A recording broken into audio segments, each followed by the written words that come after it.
Good day guys and welcome to another episode of Riding in Tandem.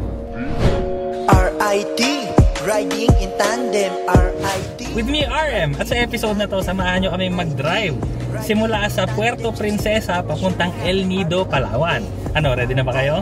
Tara na!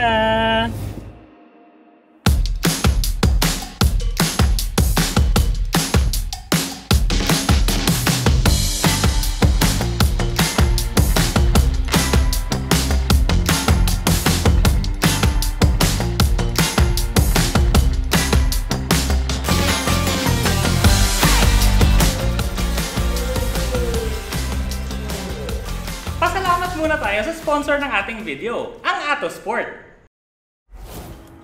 Ito ang Attosport, the world's most innovative mobility scooter. Pwedeng itupi, pwedeng hilahin, pwedeng paghiwalayin. May leather seats at grips. Illuminated ang LCD dashboard. May mga ilaw for visibility. At pwedeng lagyan ng armrest. Mabilis din itong i-assemble.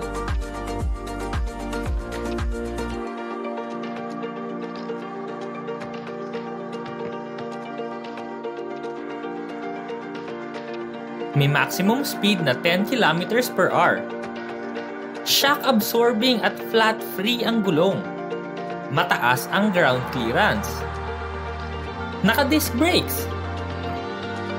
Pwede rin itong dalhin for land, sea, and air travel.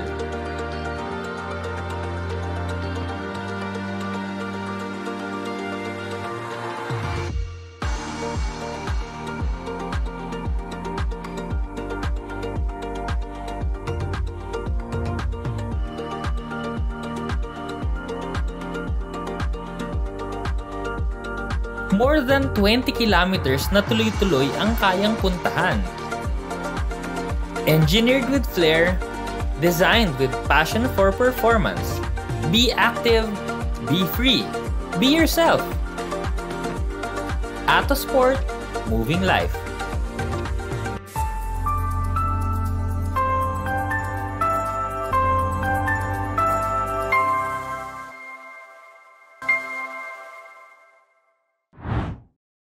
Sa episode na to, may mga kasama tayo sa sasakyan. Siyempre, hindi tayo mag-isang babiyahe doon, malayo-layo eh. Kasama natin ang Vice President of Sales ng Isuzu, si Kojima-san. Yes. At nice to meet you. Ayun. Yep. At kasama rin natin ang mga legendary sa automotive, si Sir Ron at si Ma'am Pinky nasa likod. Yun. Kung gusto nyong mapanood yung complete review ng Isuzu MU-X, meron na kaming hiwalay na video para dyan ha. Kasi itong drive na to, as in drive lang talaga ng MU-X, to testingin natin papunta ka ng El Nido. Pero dito kasi sa drive na to, puro to winding roads, puro twisties. So, hindi kagaya nung last video natin na puro diretso, puro city. Ngayon, puro ano naman tayo, no? Mukhang spaghetting kalsada.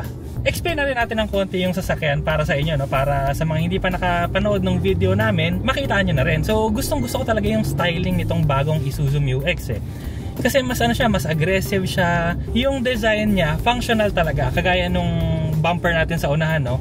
Meron siyang butas doon na active na nagko-control ng airflow. So, sa mga ganong simpleng design lang, no, nakakatulong din yon sa efficiency ng pag-andar nitong sasakyan na to. So, very good talaga. How about you, Kojima-san? What's your favorite feature of the MU-X outside the exterior? Yes. Our new MU-X totally outlooks changed, good, improved for better design. So we are proud of our new MU-X in terms of outlooks. Yes. Also, no, sa labas kasi nito, meron na rin siyang dati kasi single camera lang yung ADAS system nito. So ngayon kasi dual camera na, so makikita mo yan as a dashboard siya. So ang ibig sabihin kasi yung range niya 150 meters na ngayon, nakikita na nung sasakyan. So ibig sabihin mas safe pa ngayon. Plus yung vision naman niya, yung field of view ng camera niya 120 degrees na. So ibig sabihin nun, mas malapad, mas malaki yung kita ng sensor, mas safe ka, mas effective yung mga safety systems. Kasi loaded niya ito ng ADAS. So yun yung mga adaptive cruise control. Yun nga pala, no, yung adaptive cruise control nito, meron din tong stop and go function. So pag na-traffic ka, no, hindi ka mahihirapan kasi mag-go na rin siya ng kusa. Pag mabilis lang ha, pag mga below 3 seconds, aandar na siya ng kusa. So sa interior naman, ang ganda, no, luxurious kasi yung design niya, puro black, all black, pero iba-iba kasi yung textures ng black. So Sir Ron, kayo ano naman ang pinaka nagustuhan yung feature dito sa unahan or yung style kung gusto nyo dito sa unahan? I like the interior, the leather seats and the styling, and it gives you a very cozy feeling, no? Although talagang nung araw pa, even the first generation US, gusto ko na talaga ito, ang dami nang ginawang enhancements. So tama ka, this is a more safe vehicle to drive. Not only for the driver but also for all the occupants of the vehicle, no? At gusto ko yung monitor na yan kasi walang kahirap-hirap pagka ikaw ay magmamaniobra, no? True. Especially in tight situations, and binibigyan ka ng sapat na information about your surroundings, so makakaiwas ka sa aksidente. And also, I like the comfort of the MUX. Sabi ko nga, pag may budget ako, gusto kong bumili nito.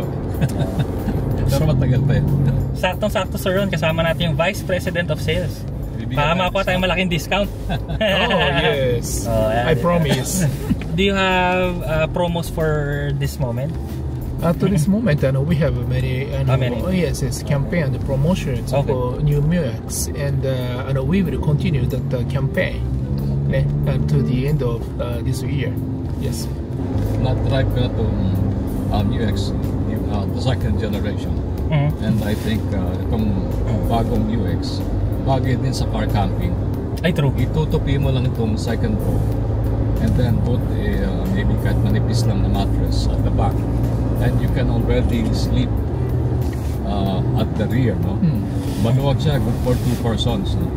Oh. And you don't have to mount a tent, no? Para bang gusto mo pumunta ng campsite, just drive there, and then if you want to spend the night there, then you can sleep at the back comfortably. Yun ang nakikita ko dito sa UX. Tama, yun naman talaga, Sir, yung mga favorite features ko rin dito kasi versatile talaga yung interior niya kasi nga, yun nga, pwede mong tupi-tupiin, pwede mong iayos kung meron kang kailangan gawin dun sa loob. Plus, totoo rin yung sinabi ni Sir Ron, agree din ako na sobrang daling i-maneuver nitong sasakyan na to, lalo na ngayon kasi meron na tong 360 degrees na camera. So, nangyari kasi pagka kunwari tight spaces, may mga gamit sa unahan or sa gilid, walang blind spot kasi meron kang 360 degree camera eh. So ang dali lang niya. Tapos syempre meron ding mga parking sensors. So hindi lang visual yung nakikita mo, pati sounds. Kung may tit, di ba? Isa pa, ang bago kasi dito, meron na tong sensor sa likod na pag aatras ka, may cross traffic braking siya. So ibig sabihin niya, pag kunwari umaatras ka sa parking, may parating na sasakyan, mamemarino siya ng kusa pag na-sense niya na may paparating na sasakyan. So very good yun. Safe na safe talaga yung Isuzu. Pero maliban dyan, legendary naman talaga kasi sa Isuzu yung engine. Saka maganda rito, merong front sensor. So pag merong motorsiklo nandiyan sa harapan, dinig mo kaagad ma-alert ka kaagad. Kayo mo naman po, Ma'am Pinky, ano yung favorite feature niyo po sa sasakyan? I'm okay. I like it. It's very comfortable. Ron said it feels very cozy. Actually, may nakalimutan pa pala akong feature nito sa labas. So sa labas kasi, yung headlights pa lang nito, meron siyang by LED. So ibig sabihin nun, sobrang layo nung nararating ng LED nito, meron din siyang parking lights na LED strip din. Nakadagdag na nga sa ganda ng itsura, tas functional din. So try natin dito sa loob, meron din siyang 7-inch na screen na Android Auto, Apple CarPlay. So ngayon niya gamit-gamit ko yung Android Auto. Sobrang dali lang, pag pair mo sa kanya, automatic na kusa na, isang pindot ko nga lang, ready na siya kaagad eh. So ito, since I'm the only one at the back, yes sir, meron itong center armrest. Oh, okay. Na mataas, so tama yung height niya eh. Hindi ka mangangawit kasi well supported yung elbow. And then meron siya retractable na drinks holder. Okay. Ito, retractable yan. Pag kailangan mo, good for 2 cups or bottles. Kung di mo na kailangan, you just have to close it.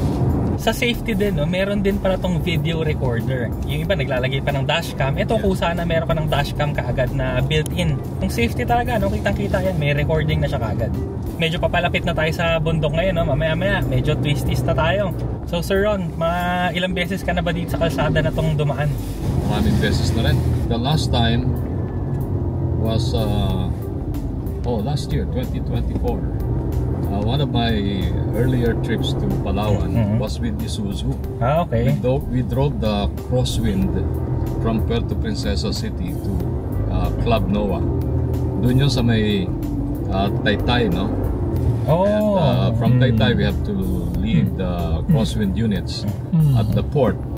And then we took the boat going to the island, Club Noa. It was a very good drive. Hindi pa ganito kaganda yung kalsada noon. The roads, well, most of them were rough, and then sometimes we had to go off-road a little bit using the crosswind. Ganun katiba yung crosswind. But with the MUX, I think this will respond to the challenges even better. But you know, Kojima-san, Yes. my grandfather uses Isuzu Elf for Elf. business. Yeah, Oh, for business. many truck. years. Yeah, many years. How many years? I can't remember since I was very young to when I was in I think high school. And they use He it was many using years. Isuzu. Yeah. Yes. More than 10 years. More Oh, than, yes, yeah. yes. It's natural to use more than 10 years. Yeah, where- because Isuzu vehicle is very durable. Yeah. Yes. Legendary naman kasi talaga mga katandem ang Isuzu engines at ang Isuzu ng mga sasakyan sa durability. Kaya ngayon, no, yung lolo ko, imagine niyo simula bata ako hanggang naging high school ako, Isuzu Elf yung gamit. Yung si LA naman, my wife's grandfather also uses, until now he has the jeepney. I think it's 1950s. Isuzu engine. Yeah, Isuzu engine 1950s. Yes.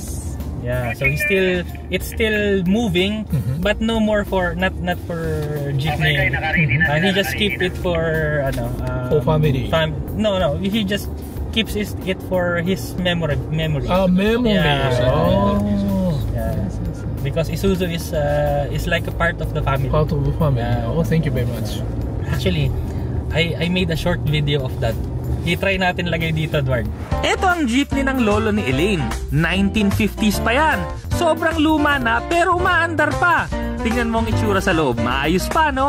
Ang problema, di kasya yung tiyan ko pag nagmamaneho. Ang cambio nasa tuhod ko na. Pero ayos pa rin ang andar. Buti pa si Jet, kasya pa sa upuan. Ang tibay, no? Ang tibay ng makina nito. Isuzu. Hanggang ngayon, umaandar. Ngayon mga katandem, no, nagsisimula na yung twisties natin. So, medyo paliko-liko na tayo. Pero, ang gamit kasing goma ng Isuzu, no, naka 20-inch rims na siya. Tsaka maganda kasi yung brand ng goma. Kaya talagang ramdam na ramdam mo yung kapit. Tsaka ito yung maganda, no. Medyo mabilis tayo ngayon sa corner. Pero yung body roll kasi manageable. Kasi yan yung mga problema, di ba? Pagka mga SUV, medyo ma-body roll. Pero dito, sa MUX, manageable yung body roll niya. Plus, yung performance kasi, no, yung pedal response kasi niya, pag nag-turn in ka, ayan, pag turn in mo, pag pindot mo ng throttle, no, maganda yung response din ng pedal. So, yung makina mo rin kasi ang lakas, kaya pag tinapakan mo, dire-diretso siya kagad. Yung steering din niya, no, hindi mabigat, magaan lang siya. Pero precise pa rin, kahit SUV siya, pag niliko mo, sumusunod ka agad. Dati, durable lang yung labanan ng Isuzu. Pero ngayon talaga, pati driving dynamics, safety, durability, efficiency, yan pa. Ang makina kasi nito, 3-liter na diesel. Pero kahit 3-liter na diesel siya, kasi diba usually pag lumalaki yung displacement, mas lumalakas din ng kain ng crudo or kain ng, ng gasolina. Pero ito kasi kahit 3-liter diesel, sobrang efficient niya. Tapos yung power, nandun pa rin. Yun. Ngayon itutuloy-tuloy muna namin yung pagdadrive dito sa Twisties. Tapos pagdating natin doon sa resort na pupuntahan natin, ipaliwanag ko rin sa inyo more kung ano pa yung mga mangyayari, mga nangyari pala. So see you na lang later.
Ay, nako, napakaganda dito.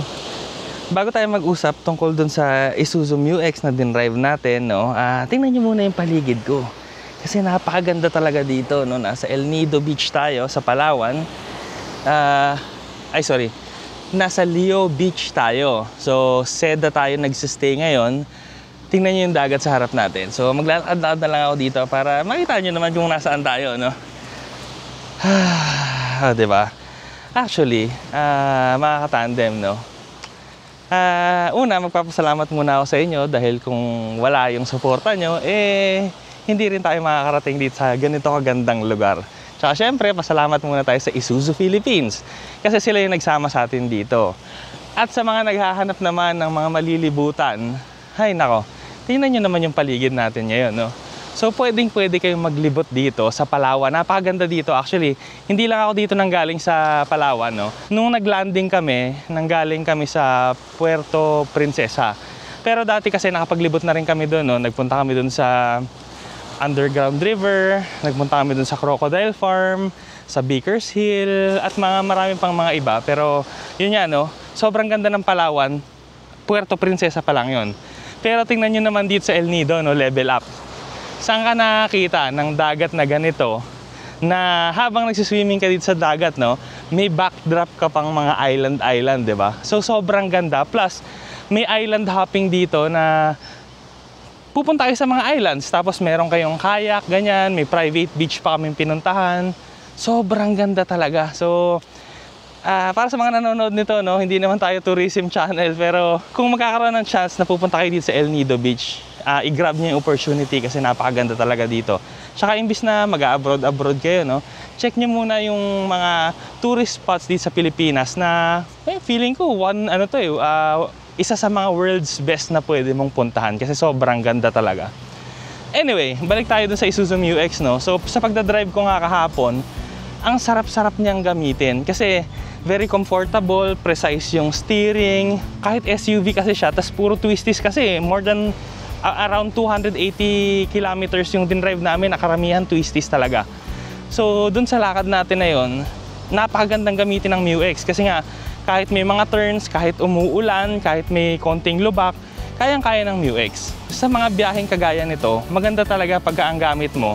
Kagaya ng Isuzu MU-X kasi nga 7-seater, kasya yung pamilya mo, may lalagyan ka ng gamit, comfortable, powerful dahil nga doon sa 3-liter na engine, kayang-kaya niyang umahon at napakagwapo pa nung itsura. Very ideal talaga sa ganito. Tsaka ang pinakamaganda, no? Ang Isuzu kasi kahit saan mayroong mga service centers yan.